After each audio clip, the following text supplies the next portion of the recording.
Danielle Hale, Chief Economist at Realtor.com. As we near the Ides of March and kids hunt for leprechauns, I'm going to discuss the latest data on inflation, mortgage rates, homebuyer sentiment, and housing, plus the best time to sell and housing supply gap reports that we released during South by Southwest earlier this week.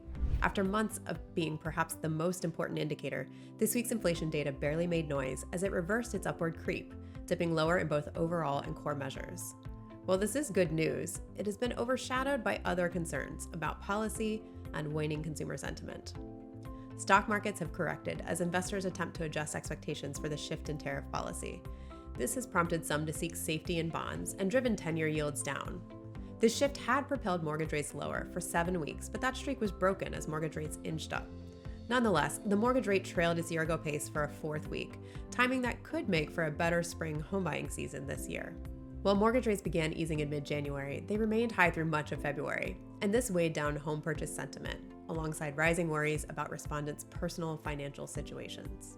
On the bright side, the share of those saying now is a good time to buy was the highest in over a year, while the share of those saying that it's a good time to sell was the lowest in over a year. On the one hand, this aligns with the data. Realtor.com weekly housing inventory showed that listing prices softened as new listings and active inventory growth both rose, and homes took longer to sell. These are all signs consistent with the housing market shifting into buyer-friendlier territory. At the same time, when the market is shifting and uncertain, it can be wise to hone in on seasonal patterns that are pretty predictable.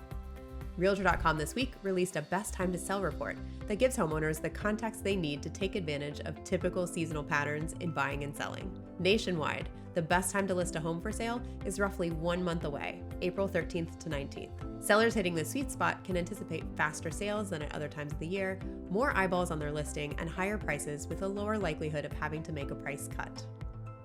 And finally, I was fortunate to be able to join my colleagues in Austin this week for the release of our Housing Supply Gap Report.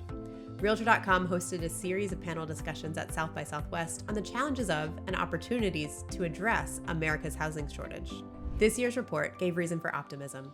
New construction outpaced household formations for the first time since 2016, progress that, if sustained, could mean that the supply gap closes in 7.5 years. But that's a long time to wait for the 3.8 million homes needed, which includes demand from an estimated 1.6 million Gen Z and millennial households that didn't exist in 2024, due in part to the lack of affordable housing. In short, more is needed. You can find all the details, including full reports and our housing data for download at Realtor.com/research. You can also follow us on X, formerly Twitter, for real-time updates and Instagram for graphics.